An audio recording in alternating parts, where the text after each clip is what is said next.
Hello team, now we will proceed to our third chapter name transmission system. अब तक हमने दो chapter cover करे, एक तो introduction part, then steering system, और अभी हम ट्रांसमिशन सिस्टम स्टार्ट करेंगे। सो ट्रांसमिशन सिस्टम के मेन पार्ट्स होते हैं, पहले तो engine, then clutch, then gearbox, propeller shaft, differential and rear axle. ये मेन ट्रांसमिशन सिस्टम के पार्ट्स है। ट्रांसमिशन सिस्टम का मेन काम क्या होता है कि इंजन टॉर्क को ड्राइविंग व्हील्स तक पहुंचाना, यही मेन का ट्रांसमिशन सिस्टम का ये मेन काम है। और ये इतने सारे कंपोनेंट्स यूज होते हैं ट्रांसमिशन सिस्टम में।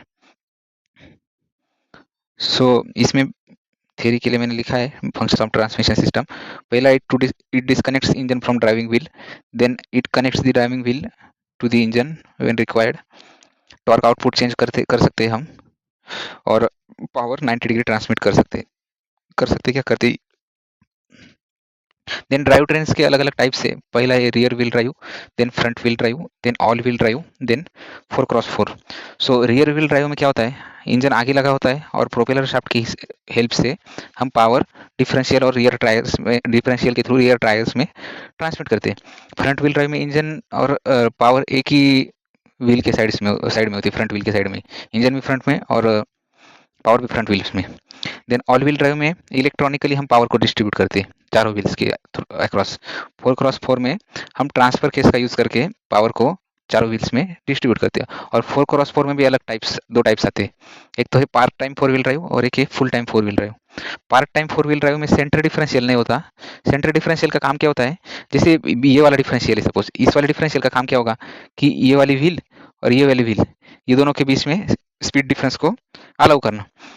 अगर टर्निंग के वक्त पे एक व्हील को ज़्यादा स्पीड चाहिए, एक को कम चाहिए, तो ये बीच वाला डिफरेंशियल अपना काम का है। लेकिन ये सेंटर डिफरेंशियल का काम क्या होता है कि ये सेट ऑफ दोनों व्हील्स और ये सेट ऑफ दोनों व्हील्स, अगर इनके बीच में स्पीड डिफरेंस चाहिए, तो कौन सा डिफरेंशियल काम आता है, ये सेंटर डिफरेंशियल काम आता है। यही मेन का। लेकिन ये पार्ट टाइम 4 व्हील ड्राइव में ये सेंटर डिफरेंशियल नहीं होता है। तो जब हम, और इसमें एक एडवांटेज क्या है पार्ट टाइम में, कि यहाँ पे अपने को गियर लीवर मिलता है स्विच करने के लिए। दो गियर लीवर्स होते हैं, एक तो अपना नॉर्मल गियर के लिए 1 2 3 4 वाला, और एक होता है मोड चेंज करने के लिए, कि अगर मन किया जरूरत नहीं 4 व्हील ड्राइव की तो 2 व्हील ड्राइव में कन्वर्ट कर लिया। और अगर 4 व्हील ड्राइव में हाई स्पीड चाहिए तो भी ऑप्शन है, 4 व्हील ड्राइव में लो स्पीड चाहिए तो भी ऑप्शन है। और इसमें, और फुल टाइम में ऐसा ऑप्शन नहीं मिलता। लेकिन फुल टाइम में एडवांटेज क्या है कि ऑप्शन नहीं तो उन्होंने सेंटर डिफरेंशियल दिया हुआ है। ओके। और इसके एग्जांपल हम देख सकते हैं, पार्ट टाइम का महिंद्रा थार और फुल टाइम का टोयोटा लैंड क्रूजर। ये कुछ एग्जांपल्स है। मूविंग फॉरवर्ड, अभी ट्रांसफर केस का थोड़ा सा वर्किंग हम देख लेंगे। ट्रांसफर केस में कुछ नहीं होता है, दो सेक्शंस होते हैं, एक तो रिडक्शन सेक्शन और एक है 4 wheel drive and 2 wheel drive section. Reduction section में क्या होता है, इंजन बहुत हाई स्पीड पे चलता है और अपने को स्पीड कम करनी है। अगर स्पीड कम करनी है तो हम क्या करेंगे, एक बड़ा वाला गियर लगा देंगे सपोज उसके साथ, तो स्पीड क्या हो जाएगी, थोड़ी सी कम हो जाएगी। तो ये रिडक्शन सेक्शन में यही होता है, यहाँ से हम एक्स्ट्रा गियर लगा के स्पीड को कम कर सकते हैं। और यहाँ पे क्या है ना, ये डॉट डॉट का मतलब है कि ये इसमें फ्रीली मूव कर रहा है।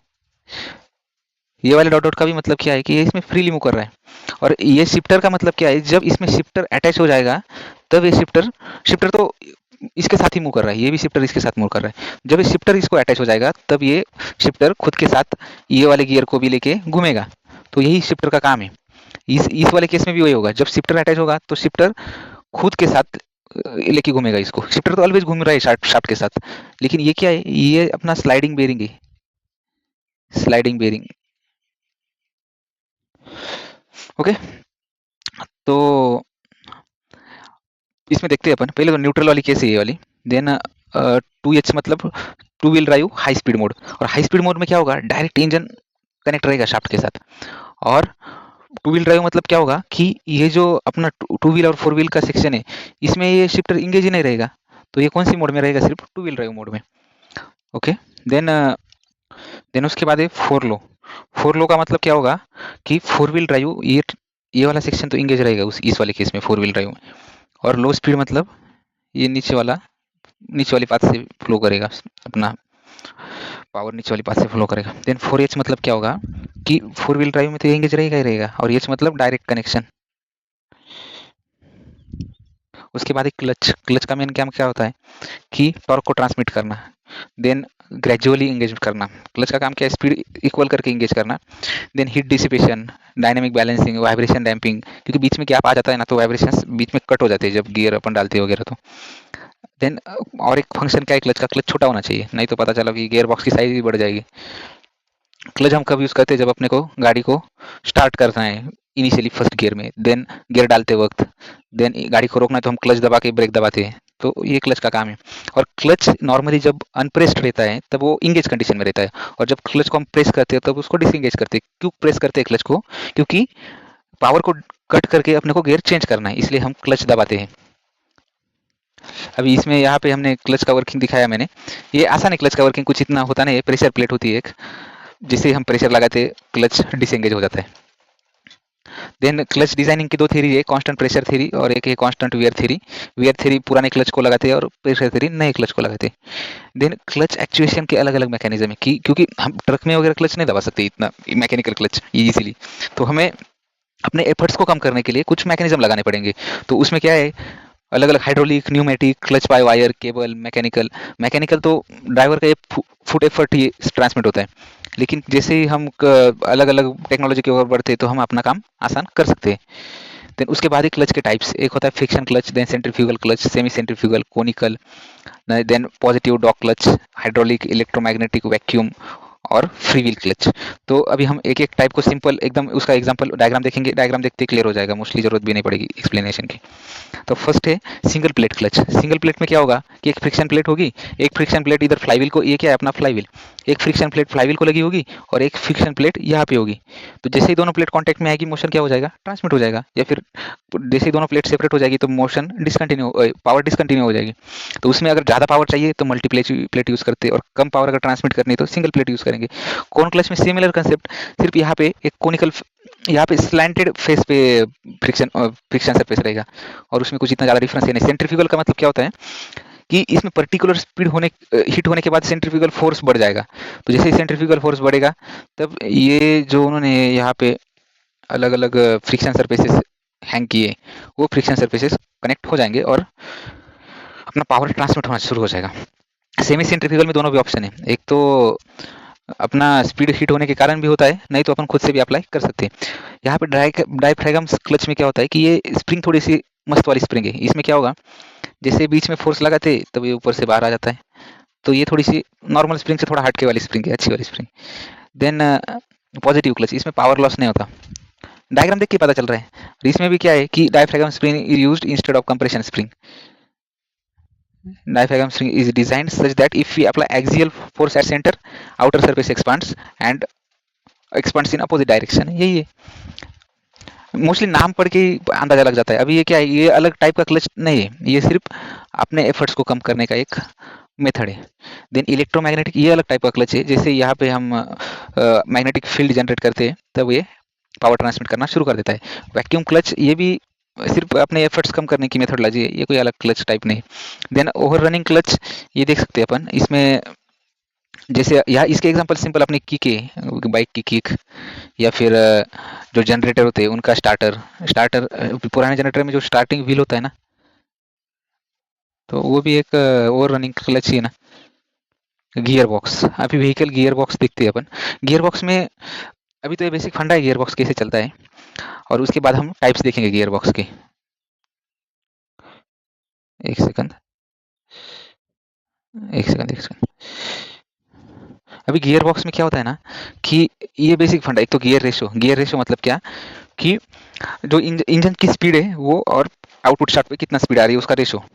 ड्राइविंग मतलब इंजन स्पीड, और ड्रिवन मतलब आउटपुट वाली स्पीड। ड्राइविंग मतलब जो घुमा रहा है, और ड्रिवन मतलब जो घूम रहा है, और उसी equals to number of teeth on driven divided by number of teeth on driving. अभी इसका ही प्रूफ मैंने नीचे थोड़ा सा लिखा है, सिंपल प्रूफ है कि अगर दो गियर्स कांटेक्ट में आ रहे हैं तो उनकी velocity at contact, linear velocity at contact point same होनी चाहिए, और v equals to omega R होता है।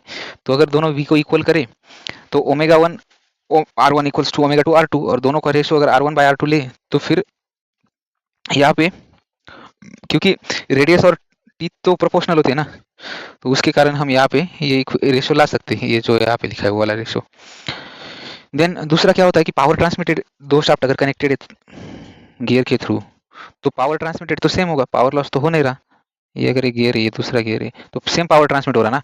तो पावर अगर सेम ट्रांसमिट हो रहा, तो हम पावर का इक्वेशन इक्वेट कर सकते हैं, और जैसे ही पावर का इक्वेशन इक्वेट करेंगे तो टॉर्क का रेशो इक्वल्स टू, मतलब ज़्यादा स्पीड तो कम टॉर्क, कम स्पीड तो ज़्यादा टॉर्क, ये इनवर्सली प्रोपोर्शनल वाला रेशो मिल जाएगा। यही कुछ फॉर्मूले। देन इफिशिएंसी ऑफ गियरिंग का ये formula. Then theoretical centre distance between two gears, ये शाफ्ट के बीच का, ये एक शाफ्ट है दूसरा शाफ्ट है, इसमें कुछ कोई गियर लगा है और एक गियर इधर लगा है, तो इसके बीच की दूरी जो है ना ये और ये इसका फॉर्मूला है। फॉर्मूला सिंपल है कि यहाँ यहाँ पे पता है ना अपने को पी सर्कल डायमीटर, नहीं मॉड्यूल का पता होता है कि diameter equals to module into teeth. तो रेडियस यहाँ पे डायमीटर बाय 2, यहाँ पे diameter M T by 2 equals to radius. तो इसका R1 plus R2, so M T one by 2 plus M T two by 2। Okay, तो उससे वो फॉर्मूला आ जाएगा। अभी और एक क्वेश्चन आता है कि गियर रेशो नॉर्मली ऐसे फ्रैक्शंस में होते हैं, तो ये इंटीजर्स में क्यों नहीं होते? तो उसका मेन रीजन है कि बहुत सारे पैरामीटर्स होते हैं, तो हम ऐसा जरूरी नहीं कि गियर रेशो को इंटीजर आना ही पड़ेगा, क्योंकि इतने सारे parameter, gear ratio secondary part है, प्राइमरी इतने सारे पैरामीटर्स, इनको अगर अच्छे से, अभी स्पीड तो प्रॉपर अपनी इंटीजर में रहेगी, टॉप टॉप स्पीड वगैरह, देन आरपीएम फिक्स रहेगा, तो इतने सारे कंस्टेंट है, तो ये गियर रेशो इंटीजर आना थोड़ा मुश्किल हो जाता है। अभी ट्रांसमिशन के अलग अलग टाइप है, एक तो मैनुअल ट्रांसमिशन, उसमें 3 टाइप है, sliding mesh, constant mesh, synchro mesh, और देन ऑटोमेटिक ट्रांसमिशन। ऑटोमेटिक मतलब एक तो गियर द अपना क्लच नहीं होता, डायरेक्ट विदाउट क्लच हम एक्सेलरेटर से भी काम कर सकते थ्रॉटल से। और दूसरा होता है कि क्लच नहीं होता, तो ऑटोमेटिक इनबिल्ट क्लच दबाया जाता है अंदर ही अंदर। सो उसमें ये इतने सारे गियर बॉक्स, अलग अलग टाइप के गियर बॉक्सेस होते हैं, गियर लीवर्स होते हैं सॉरी। पहला तो मैनुअल, वो सबको पता है। ऑटोमेटिक ट्रांसमिशन, उसमें सिर्फ ये इतना दिखाया जाएगा, reverse, neutral, then drive, slow. Then CVT में क्या होता है कि 2 पुलीज होते हैं, और वो पुली और उस बीच में बेल्ट होता है, तो जैसे, और वो पुली थोड़े जैसे कोनिकल शेप में होते हैं ना, तो जैसे उनके बीच की दूरी, ये बेल्ट बेल्ट सपोज यहाँ पे कॉन्टेक्ट सरफेस में, तो जैसे ही वो उनके बीच का डिस्टेंस कम ज़्यादा होगा ना, सपोज ये पास में आ गए थोड़े से, जैसे ही वो पास में आते तो कॉन्टैक्ट पॉइंट, पुली के कॉन्टैक्ट, बेल्ट के कॉन्टैक्ट पॉइंट्स चेंज हो जाते हैं, तो जैसे ही बेल्ट के कॉन्टैक्ट पॉइंट चेंज होंगे, तो अलग अलग अलग अलग टाइप से पावर ट्रांसमिट होगी, अलग अलग क्वांटिटी में, स्पीड अलग अलग होंगी, टॉर्क कम ज़्यादा हो जाएगा। देन देन उसमें होता है इंटेलिजेंट मैनुअल ट्रांसमिशन, इसमें क्लच नहीं होता, क्लच ऑटोमेटिकली इलेक्ट्रॉनिकली, जब हम गियर चेंज करने का ट्राई करते हैं तो क्लच ऑटोमेटिक दब जाता है electronically. Then automated manual transmission, इसमें थोड़ा अलग है। इसमें क्या होता है कि हम सिर्फ ये मोड चेंज करते हैं, लेकिन ये अंदर ही हाइड्रोलिकली क्लच दबाया जाता है। Okay, so thank you. Hello. So अभी हम आगे बढ़ेंगे मैनुअल ट्रांसमिशन गियर बॉक्स की तरफ। सो इसमें पहला टाइप है स्लाइडिंग मेश। सो स्लाइडिंग मेश में क्या होगा, स्लाइडिंग मेश में पहला पॉइंट तो है कि यहाँ पे स्पर गियर यूज होते हैं, और यहाँ पे गियर एक दूसरे के ऊपर स्लाइड करता है। जैसे हम गियर लीवर से, सपोज मैंने फर्स्ट गियर इंगेज करा गियर लीवर से, तो फर्स्ट गियर इंगेज करा तो क्या होगा, पहले यहाँ पे ये जो अपना engine shaft and counter shaft है, ये तो ऑलवेज एक दूसरे के साथ कनेक्टेड रहेंगे। लेकिन उसके बाद अगर मैंने सपोज फर्स्ट गियर इंगेज करा, तो सबसे बड़ा वाला गियर मेन शाफ्ट के ऊपर का, और सबसे छोटा वाला गियर काउंटर शाफ्ट के ऊपर का, ये दोनों इंगेज होगा, और ये दोनों तो ऑलरेडी, ये दोनों गियर तो ऑलरेडी इंगेज है ही एक दूसरे के साथ। तो ये क्या होगा, first gear position. Second gear में क्या होगा कि सेकंड बड़ा गियर इंगेज होगा। थर्ड गियर थर्ड गियर में डायरेक्ट कनेक्शन होगा मेन शाफ्ट और इंजन शाफ्ट का। रिवर्स में आइडलर गियर होगा यहाँ पे एक, वो वाला गियर इंगेज होगा। तो इस टाइप का गियर लेवर रहता है 4 गियर बॉक्स का, 4 गियर बॉक्स का। देन ये है 6 गियर वाला, तो ये कौन सा है अपना कांस्टेंट मेश। कांस्टेंट मेश का मतलब क्या होता है कि यहाँ पे first of all helical gears use होंगे। हेलिकल क्यों यूज होंगे, हेलिकल थोड़ा क्वाइट गियर्स होते हैं, ज़्यादा आवाज नहीं करती ये गियर्स। एंड सेकंड है,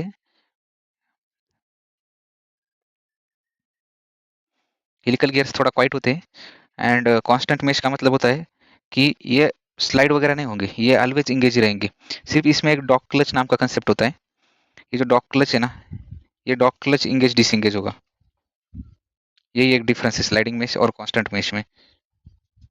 देन सिंक्रो मेश में क्या होगा, सेम कांस्टेंट मेश जैसा ही, सिर्फ डॉग क्लच की जगह पे यहाँ पे एक सिंक्रोनाइजर होगा, जो फ्रिक्शन करके पहले स्पीड को सेम करेगा एंड देन क्लच को, डॉग क्लच को इंगेज करेगा।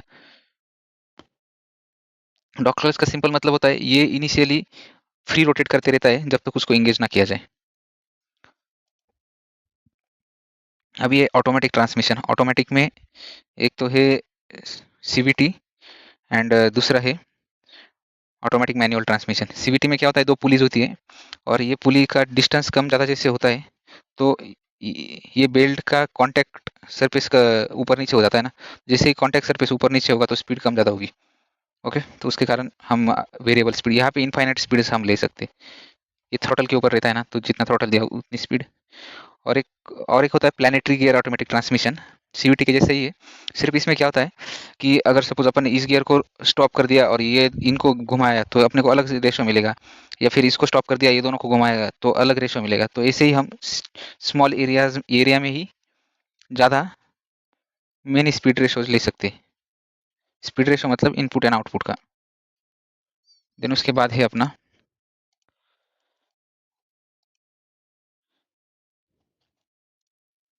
उसके बाद है प्रोपेलर शाफ्ट, जो कि गियर बॉक्स और डिफरेंशियल को कनेक्ट करता है। एंड देन ये लास्ट में डिफरेंशियल। डिफरेंशियल आसान होता है, इसमें एक रिंग गियर होता है।